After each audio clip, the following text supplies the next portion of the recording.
Donc Charles Gave, alors j'ai pas eu le temps de me plonger intégralement dedans, mais j'ai quand même fait un petit tour. Oui. C'est à se tirer une balle. Parce que les raisons d'espérer sont globalement à la fin sur 10 pages, et sur les 230 pages qui précèdent, on se demande ce qui va nous sauver, quoi. Ben, écoutez, ça donne pas le moral. Alors je dis pas qu'effectivement il n'y a pas beaucoup de réflexion, c'est un condensé de quantité de chroniques que vous avez pu faire et que vous avez réorganisé par chapitre. Bon, très bien. C'est un peu sombre. Ben écoutez, si on est géré comme des cochons depuis 20 ans, il faut pas s'étonner que les résultats soient mauvais. Enfin, on est toujours là, Charles Gave, depuis 20 ans, et on place notre dette d'ailleurs d'accord de manière un peu anormale, mais à des taux historiquement bas, et puis on s'est relevé de la peste noire, et puis on s'est relevé des deux guerres, enfin bon, je sais pas. Je sais bien, mais en général, on a pris des mesures courageuses pour s'en relever. Rapprochez-vous du micro un peu. On a pris des mesures courageuses pour s'en relever. Ce que j'ai essayé de montrer dans ce livre, c'est une chose assez simple. Je suis parti de l'analyse de Karl Popper, vous savez, la société ouverte, la société de liberté. Quelles sont les conditions pour qu'il y ait une société de liberté? Première partie. Quels sont les ennemis de la société de liberté aujourd'hui? Je les ai décrits, j'ai décrit leur méthode. Et finalement, j'ai fait quelques cas d'analyse de cas en se servant de ces outils que j'avais mis au point pour expliquer que dans le fond, on peut tout à fait analyser le monde tel qu'il est, arriver à des résultats parfaitement rationnels, simplement par la logique. Ce que j'essaye de montrer, c'est que l'économie est une branche de la logique et non pas des mathématiques ou de l'astrologie, quoi. Pour vous, c'est une branche de la logique. Pour certains, c'est une science expérimentale. Vous rigolez? C'est une branche de la logique. Allez-y, oui, non, continuez, oui. Vous rigolez, une branche de la logique. Si vous pouvez pas, ça peut pas être une science expérimentale, puisque vous pouvez pas refaire les expériences en bloquant les variables qui n'ont pas changé, en bloquant les variables, en n'en laissant qu'une bouger. Donc c'est une branche. Les variables, vous pensez à quoi? Vous pensez je ne sais pas si par exemple, mettons, puisque on va en parler, l'État coupe massivement les dépenses. Bon. Est-ce que ça va faire de la croissance? Est-ce que ça va faire de la décroissance? Je ne dis pas que la science économique ne sert à rien. Je dis qu'autrefois, la science économique, ça s'appelait l'économie politique, et que c'était une bien meilleure traduction de ce qu'on essaye de faire, puisqu'on est sans arrêt à la limite de la politique. Tandis que prétendre que ce que j'essaye de dire, c'est que les économistes essayent désespérément de faire croire qu'ils sont des scientifiques, alors qu'il y a une marge d'erreur dans tout ce qu'ils racontent qui est tout à fait remarquable. Et personnellement, j'ai toujours travaillé sur la réalité, sur l'expérience, et je me suis pas plus mal débrouillé qu'un autre, mais ce que j'essaye de dire toujours, c'est que si quelqu'un pouvait faire des prévisions, le socialisme marcherait. Et on sait très bien que le socialisme ne marche pas, il n'a jamais marché, ou le communisme marcherait. Donc ce que j'essaie de dire tout simplement, c'est écoutez, vous êtes gentils, mais c'est une forme de la logique. Si vous crachez en l'air, ça vous retombe sur la figure en général, sauf s'il y a du vent. Mais voilà, c'est à peu près tout ce qu'on peut dire, quoi. C'est en aucun cas une science dure. Pourtant, il y a bien un moment, il faut prendre des choix politiques. C'est ce que disait Alfred Sauvy, qui était un de mes grands hommes, qui était un homme de gauche d'ailleurs. Alfred Sauvy disait toujours, le rôle de l'économiste, c'est d'être un observateur éclairé. Et il n'y a que 2 hommes politiques dans sa carrière de Sauvy, qui a duré longtemps, qui ont fait attention à ce qu'il disait pour essayer de comprendre ce qu'il disait, qui lui ont demandé des conseils. C'était Mendès France et Paul Reynaud. Il dit tous les autres, ils en avaient rien à cirer parce que les élections cantonales étaient la semaine prochaine. Bon. Vous vous référiez à des analyses empiriques, des expériences qui démontreraient que la durée du travail ne crée pas d'emploi. Donc c'est complètement faux. C'est complètement faux. Vous voyez, on n'est même pas d'accord sur le diagnostic. C'est complètement faux. L'expérience en question est une expérience. J'ai envie de dire. Revenons à la question de la reprise, de la faiblesse de cette reprise. Charles Gave, quelle est votre vision de la situation?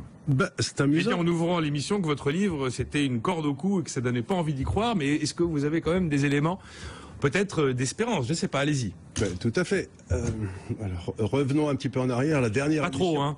Non, pas trop. La dernière émission à laquelle j'avais participé ici, vous m'aviez posé la même question. Ça va mieux, vous vous souvenez? C'était le ça va mieux. Là, on n'en parle plus tellement du ça va mieux. Voilà. Je vous avais dit, écoutez, compte tenu de la façon dont la France est gérée, qu'il n'y a ni coût du capital, ni coût du travail, ni destruction créatrice, ni favoriser les entreprises. Qu'est-ce que ça veut dire? Il n'y a pas de coût du travail et de coût du capital? Ce que je veux dire, c'est que il n'y a pas de marché du travail parfaitement libre. De marché, d'accord. Il n'y a pas un prix du travail qui est un prix moyen où les gens font un échange. Le prix du travail est déterminé par l'État.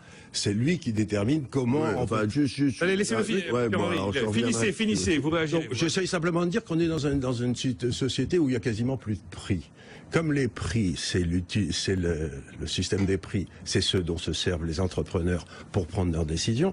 Si vous n'avez pas de taux de change, parce qu'il est faux, si vous n'avez pas de taux d'intérêt, parce qu'il est manipulé, si vous avez un prix du travail qui est contrôlé de toutes les façons possibles et imaginables, l'entrepreneur sait très bien que les prix qu'il a en face de lui sont des faux prix et il va arrêter de prendre des décisions. Donc il va s'asseoir sur ses mains, le prix va monter le cash qu'il a dans ses comptes, dans ses affaires, il va plus investir, et s'il va investir, il va l'investir dans des pays où il y a des vrais prix qui sont de plus en plus rares dans le monde. Donc ce que j'essaie de dire, c'est que vous ne pouvez pas avoir une classe entrepreneuriale qui prospère si on n'a pas de prix. Ouais. Ni prix d'argent, ni prix des taux de change, moi, je voudrais rien. juste reprendre. Je suis pas sûr que ce message soit très audible pour tout le monde. Sur les taux de change et sur les taux d'intérêt, je ne crois pas que ce soit la responsabilité de l'État français actuellement en zone euro. C'est lui qui a choisi d'aller dans l'euro. Hein. Ah, attendez, ça c'est. Aujourd'hui, les taux que nous avons aujourd'hui, ça n'est pas une responsabilité directe de l'État français. Ça n'est pas un choix de politique monétaire. Non, mais si l'État français n'est pas responsable de ses taux d'intérêt, de ses taux de change, de sa politique budgétaire, et je ne sais quoi encore, à quoi sert-il? Et puis sur le prix du travail, d'accord, effectivement, il y a un salaire minimum qui est fixé par l'État, mais et puis toutes les lois sociales. Le code du travail fait 3000 pages, non? Des choses comme ça. Mais il y a quand même, on peut pas dire qu'il n'y a pas de marché. Et j'ai pas dit qu'il n'y en avait pas. J'ai dit par exemple, dans le domaine du numérique, il est évident que si vous êtes bon dans le numérique, vous allez à Londres ou en Californie. Vous n'allez pas vous embêter. Pas tous. Mais pas tous. Mais enfin, dites-moi, les grandes écoles de commerce françaises, il y a 70 à 80% des gars qui trouvent du boulot immédiatement à l'étranger. Donc, ne disent pas que, bien sûr, il y a un marché résilient qui reste là pour les 20%, parce qu'ils veulent rester à Paris, ou je ne sais où. Mais il n'y a pas, le fait est que nous avons toute une partie de notre force de travail et la plus compétente qui est aspirée par l'étranger. Je le sais très bien, quand je suis arrivé à Hong Kong en 2001-2002, il y avait 4000 Français, aujourd'hui il y en a 22 000. Il y a plus de Français aujourd'hui à Hong Kong qu'il n'y a d'Anglais. Ces gens sont partis parce qu'ils vivaient dans un pays trop administré où les prix n'étaient pas libres. La quasi-totalité d'entre eux sont des entrepreneurs. Je voudrais simplement expliquer un truc parce que il y a une baisse d'une monnaie, ça favorise les entrepreneurs et ça défavorise les rentiers. Les gars qui vivent comme les fonctionnaires du pouvoir d'achat distribué par l'État, quand la monnaie baisse, leur revenu baisse. Par contre, les entrepreneurs qui vendent à l'extérieur, leur revenu monte. Donc, si vous voulez faire passer si vous voulez favoriser les entrepreneurs, en général, une dévaluation, ça gêne pas. Et c'est toujours comme ça que ça s'est passé. Vous avez eu de grands succès économiques considérables, 92 en Suède, 94 au Canada, récemment avec M. Cameron. Ça passe toujours, une politique de l'offre est toujours accompagnée d'une baisse de la monnaie pour transférer de l'argent du rentier vers l'entrepreneur. Donc, m'expliquer que c'est gênant et tout, monsieur n'est pas entrepreneur, parce que sinon il le saurait. Non, mais c'est d'arbitrer entre le CICE, l'effet euro, l'effet pétrole. Alors, ce que je voulais dire aussi, c'est que, compte tenu de ça, par exemple, vous savez que la France, je crois, la dernière fois que j'ai regardé, je suis peut-être pas très à jour, mais il me semble que la France, son plus gros excédent extérieur, c'est avec la Grande-Bretagne. Et comme la livre vient de dévaluer un bon coup, et ben si vous voulez, il y a tous les gens qui vendent en Grande-Bretagne, eux, ils vont avoir du mal à maintenir leur part de marché.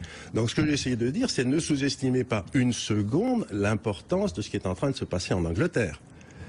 C'est-à-dire les effets du Brexit que l'on commence. Non seulement les effets du Brexit, mais les effets du retour vers l'Angleterre, vers des marchés libres et non plus réglés par Bruxelles. La conviction, Charles Graff, que le Brexit, à terme, sera bénéfique pour les Britanniques.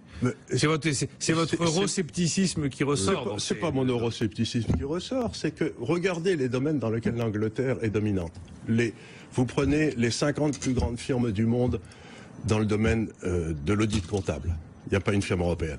Vous prenez, enfin d'Europe continentale, vous prenez les 10 premières firmes dans le domaine, je sais pas, de la finance. De la finance, de la gestion. Il n'y a pas une firme européenne. Vous prenez les 10 premières firmes dans le domaine du... Donc vous pensez, c'est drôle parce que tous les gens de la City sont quand même été contre le Brexit. Ils sont comme ça et c'est drôle. Mais ça me fait rigoler. C'est un avantage pour eux. Non mais c'est intéressant. C'est-à-dire qu'ils se développent, ils vont avoir une concurrence, une compétitivité extraordinaire. Ils vont s'installer puisqu'il y a un marché quand même. Vous avez entendu parler assez libre. Ils vont peut-être aller à. Mais vous me faites rigoler. Je suis dans la finance. Je l'ai été toute ma vie. Mais non, mais c'est intéressant parce que je suis courant de ce que. C'est tout simple. Je suis à Londres. Je suis une grande société de gestion. Allez, Schroders, qui est un de mes grands clients.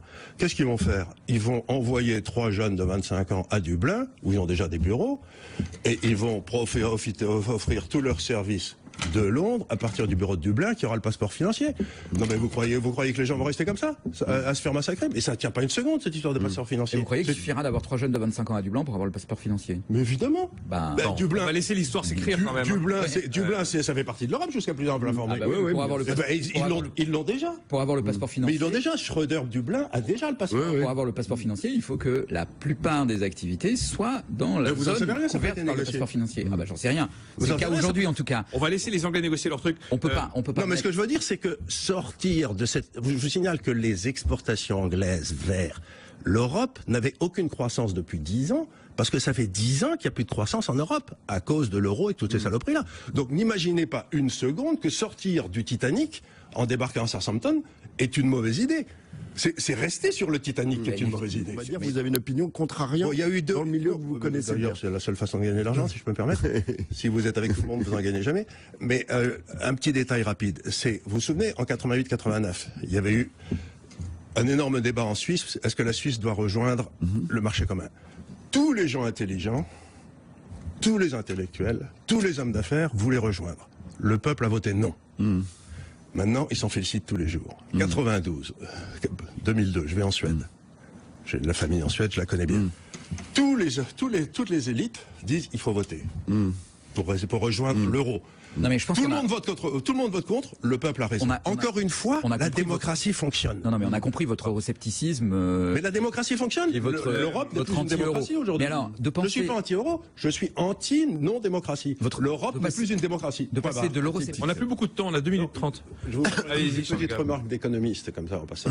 Toutes les dépenses dans le monde, toutes les recettes, etc., suivent la loi des rendements décroissants. C'est-à-dire que vous faites des dépenses de l'État pour faire des bonnes choses, ils font des routes, des hôpitaux, tout ça, ça marche bien au début, puis la rentabilité commence à baisser, etc. Arrive automatiquement dans le système économique un moment où une dépense marginale de l'État en accroissement la rentabilité devient négative. C'est-à-dire que, par exemple, il est tout à fait évident qu'un pays comme le Japon, s'il bâtit un pont de plus, le PIB baisse en termes absolus, parce qu'on a atteint le rendement négatif. Et donc, ce que j'essaie de dire, c'est que j'ai vu un certain nombre de pays se réformer.